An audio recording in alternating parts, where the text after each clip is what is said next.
পর্যন্ত ঘটকে ফিরে আসছে না, আমি যে কিছুই বুঝতে পারছি না। বলুন। আমার মনে বলছে ঘটকের সাহেব হয়তো অল্প কিছুক্ষণের মধ্যে চলে আসবেন, তাই তো আমরা কিছু সময় অপেক্ষা করি। না ঠিক আছে।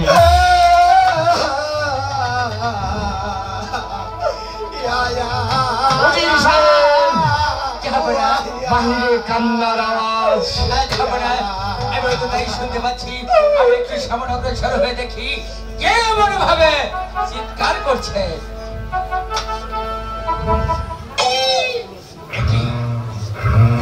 একটি ঘটকের সাহেব, আপনি এমন ভাবে চিৎকার করছেন কেন? এত বড় দুঃখের কথা উজির সাহেব। দুঃখের কথা, দুঃখের কথা। আমি গিয়েছিলাম জাহাপানার বিবাহের পয়গাম নিয়ে সেই স্বর্গে বলি রাতের বাড়ি। আমাকে যে ভাবে অপমান করেছে, শুধু অপমান করে নাই, দুটো চর দিছে আর দুটো থাবড় দিছে। অপমান, অপমান, অপমান। না না না, এমনি শুধু আপনাকে করেনি, এমনি করেছে আমার বাচ্চাকে, এমনি করেছে আমাকে। এইভাবে নাকি ভুলটা বিলম্ব করবে না। আমি এই ভুল কারবারে চলে যাবো, সেই বলি না বেড়ে যাচ্ছে। কেমনই হোক না কেন, এই অপমানের আমি চরম প্রতিশোধ নেব। বলুন জনাব। এই অপমান আর সহ্য হচ্ছে না। টুকা বাজাও বেরি, ওরা হরিষাদ, ওরা কারণায় শুনে পড়াশোনা শক্তি নেই।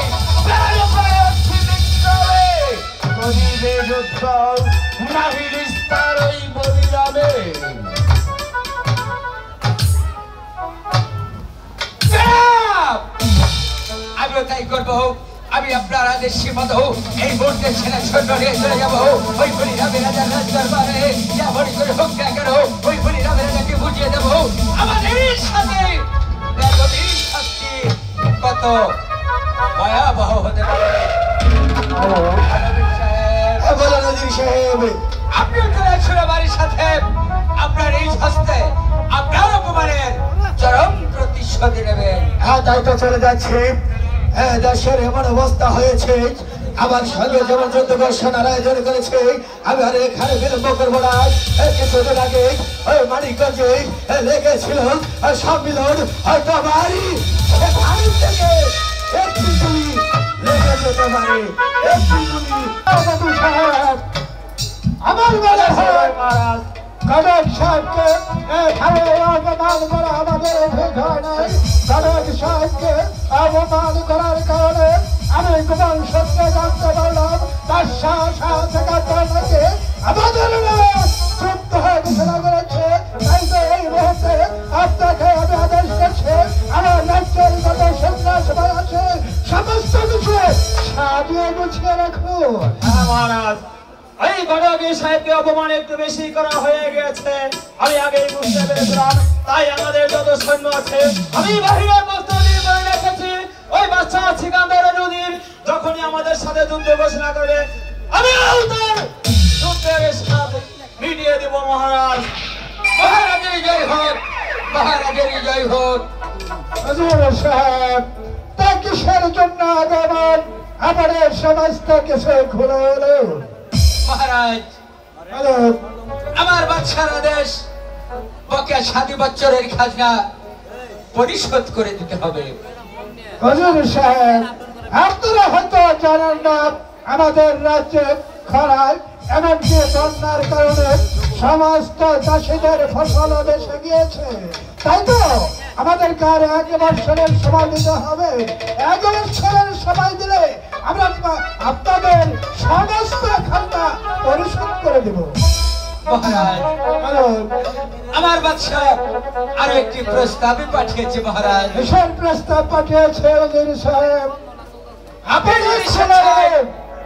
আপনার একমাত্র কন্যাকে আমার বাদশার হাতে তুলে দেন, তাহলে যে আপনার বাকি 7 বছরের খাজনা মওকুফ করে দেওয়া হবে। হুজুর সাহেব, সে হলো মুসলমান। সনাতন ধর্মের লোক, তাই তো একটি মুসলমানের কাছে আমার মেয়েকে আমি অর্পণ করতে পারবো না। মহারাজ, আমার বাদশা যখন আপনার মেয়েকে পছন্দ করেছে, তাই আমি আপনাকে বলছি, আপনি একবার ভালো করে ভেবে দেখুন, এতে যে আপনার মঙ্গল হবে, আপনার মেয়ে সুখী হবে, এবং কি আপনারই বাচ্চা 7 বছরের খাজা মৌকুব হয়ে যাবে। সাহেব, প্রয়োজন হলে আমার মেয়েকে আমি টুকরো টুকরো করে বস্তার ভিতরে ভরে ওই গঙ্গার জলে ভাসিয়ে দেবো। তবু একটি ধর্মের কাছে আমার মেয়েকে আমি কোনোদিন অর্পণ করতে পারবো না।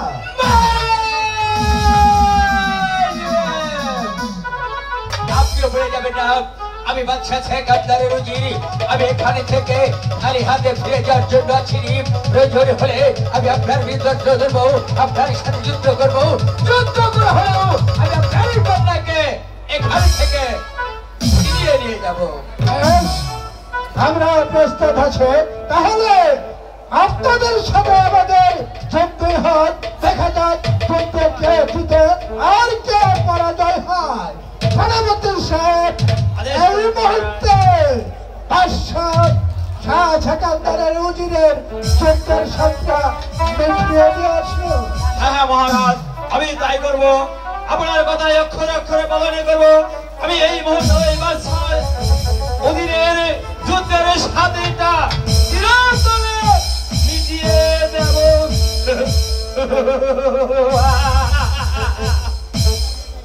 ও ও ও ও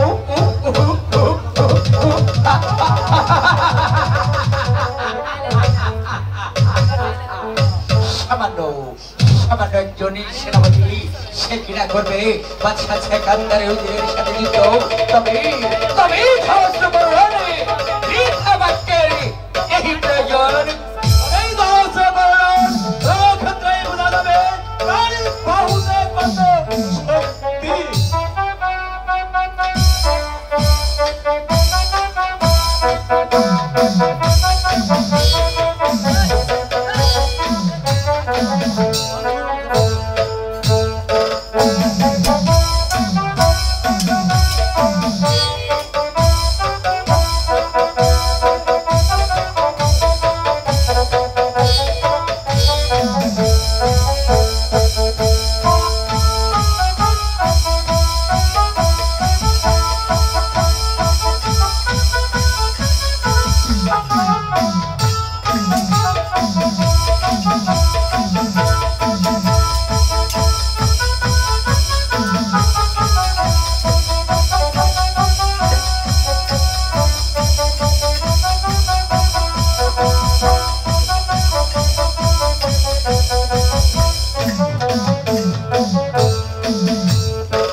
এই মিথ্যা বলছে, তাহলে তোমার যুদ্ধের স্বাদ জেগেছে?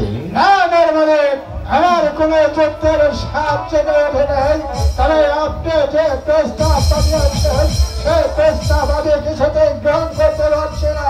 তার কারণ হলো আপনি হলেন মুসলমান, আমি হলাম সনাতন ধর্মের লোক। তাই তো আমি ধর্ম ছেড়ে অন্য ধর্মের কাছে আমার মেয়েকে আমি অর্পণ করতে পারবো না। এই বিরক্ত আমার আর সহ্য হচ্ছে না। একটিবার ভেবে দেখেছে বলিরা এই রাজ্যটাও মুসলমানে। হ্যাঁ মানে আমি বনকে ফেলে দেখেছি, প্রয়োজন হলে আমি আপনার রাজ্য ছেড়ে দিতে রাজি আছি, তবে আমি ধর্ম ছেড়ে আমি বেধর্মী কাজ করতে পারি। সাহেব আমি মাসি মেরে হাত কারা করতে চাই না। এইভাবে ওই সেনাপতিকে এই রাজ্য ত্যাগ করেছে তেমনি ভাবে এই বলিরামকে শিক্ষা দিয়ে বন্দি করে নিয়ে চলো আমার ওই রাতে। এই আমি তাই করবো। এভাবে এই বলিরাজের সেনাপতিকে আমি এই রাজ্য থেকে বিতাড়িত করেছি। এভাবে এই বৃদ্ধ রাজাকে বুঝিয়ে দেবো আমাদের এই সন্ত্রাসী শাস্তি কত ভয়াবহ হতে পারে।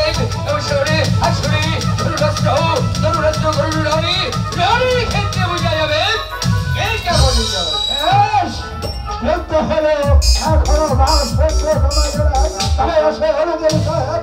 দেখা যাবে তার বাহাতে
রাজাকে বন্দী করে দেয়।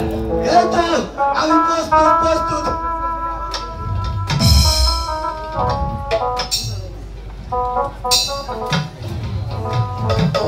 অজিত সাহেব এই বৃদ্ধ রাজাকে বন্দী করে চাবুক মারতে মারতে নিয়ে চলো আমার সেই বৈরাটে কারাগারে আবদ্ধ করে খানার পরিবর্তে প্রতিদিন করে চাবুক মারবে। হ্যাঁ জনাব, আমি তাই করবো। এই ভৈরবে বৃদ্ধ রাজাকে চাবুকের পরে চাবুকে মারতে মারতে যে যাবো আমাদের সেই বৈরাটে আমি সেখানে তার উপযুক্ত শাস্তির ব্যবস্থা করব। এবার আপনি সহ্য করুন আমার হাতের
কেন?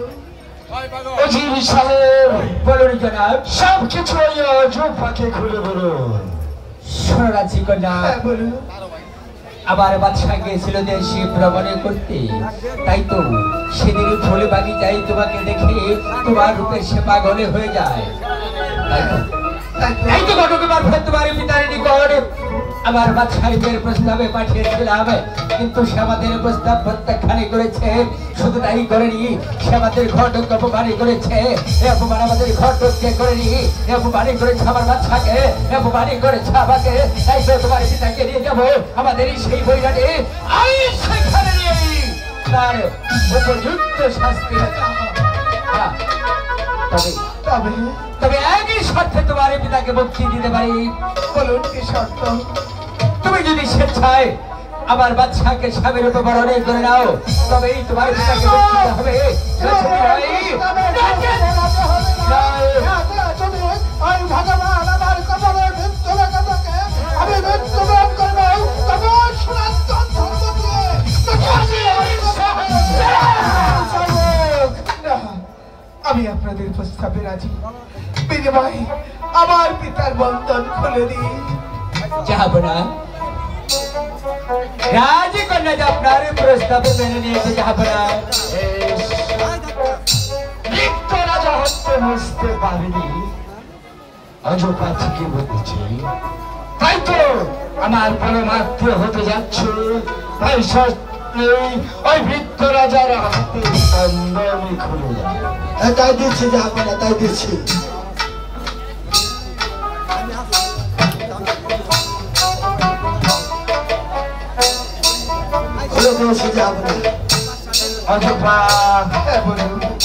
এবার তুমি তোমার পিতার কাছ থেকে বিদায় নিয়ে নাও।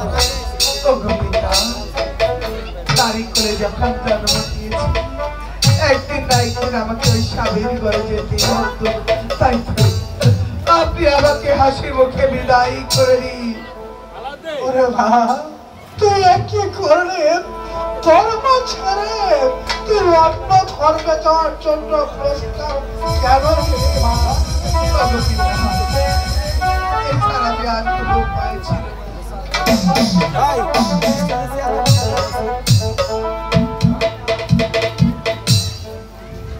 হাই গো বিদায় দেয় দিবি তাই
আপনি আমাকে আশীর্বাদ করুন, আমি যেন স্বামী সংসার নিয়ে সুখী হতে পারি।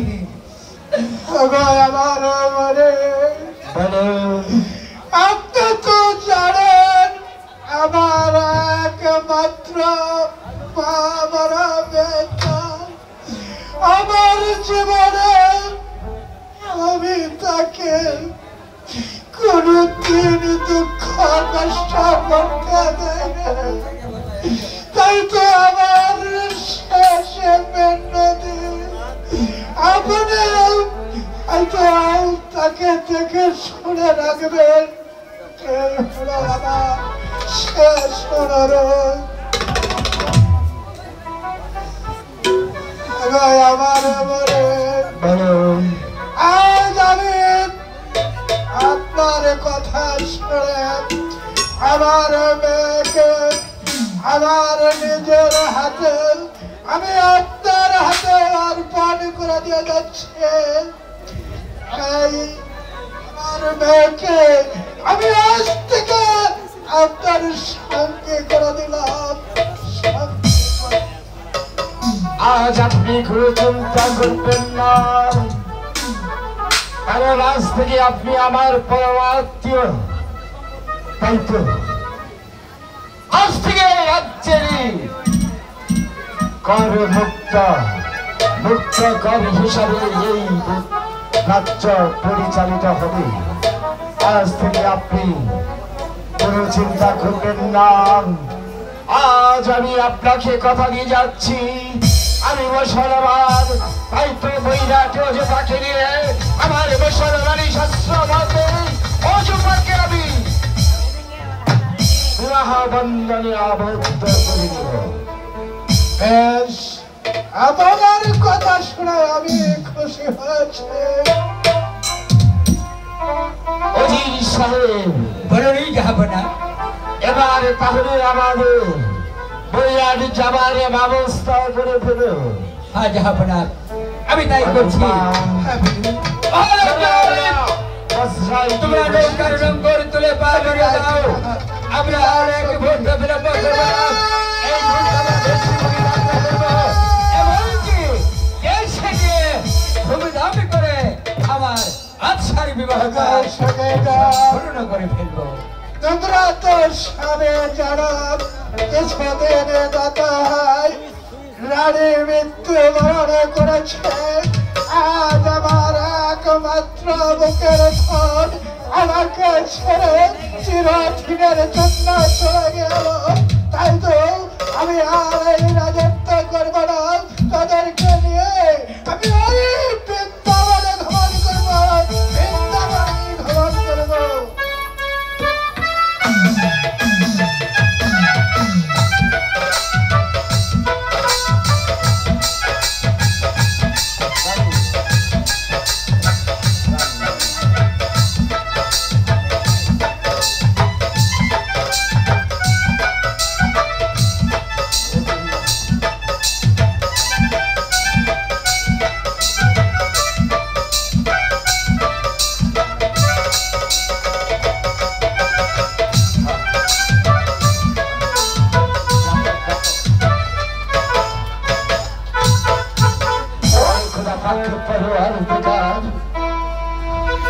আমার বিবাহের আজ 7 বৎসর গত হয়ে গেল, একটি সন্তানাদি হলো না।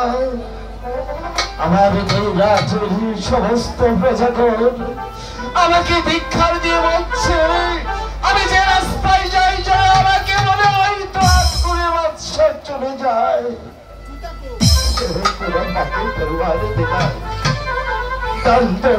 সহ্য দিয়েছ একটি সন্তানের জন্য, তুমি কেন আমাকে এমন কারবারি করে রেখেছ খোদা? আপনাকে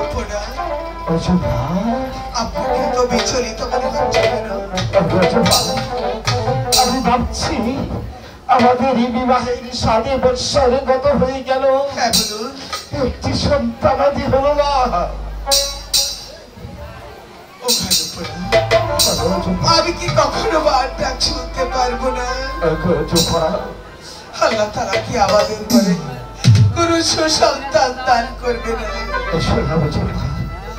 আমরা দুজনে মিলে ওই হক আল্লাহর দরবারে ফরিয়াদ করে দেখি, আল্লাহ মালিক সে আমাদের সন্তান নাই। আসুন আমরা একটু প্রার্থনা করি।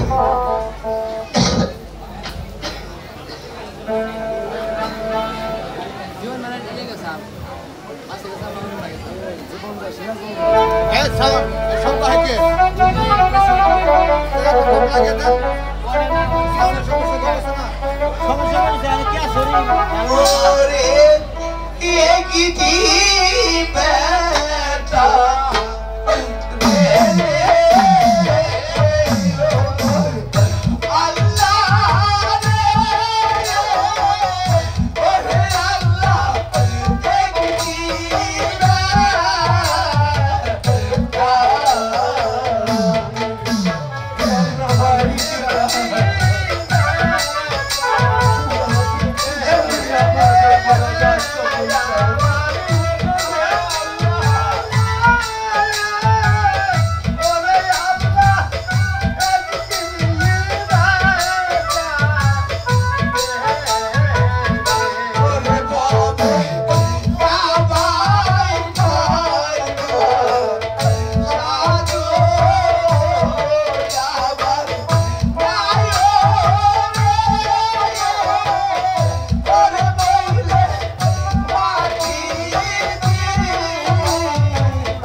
আমাদের ডাক শুনবে।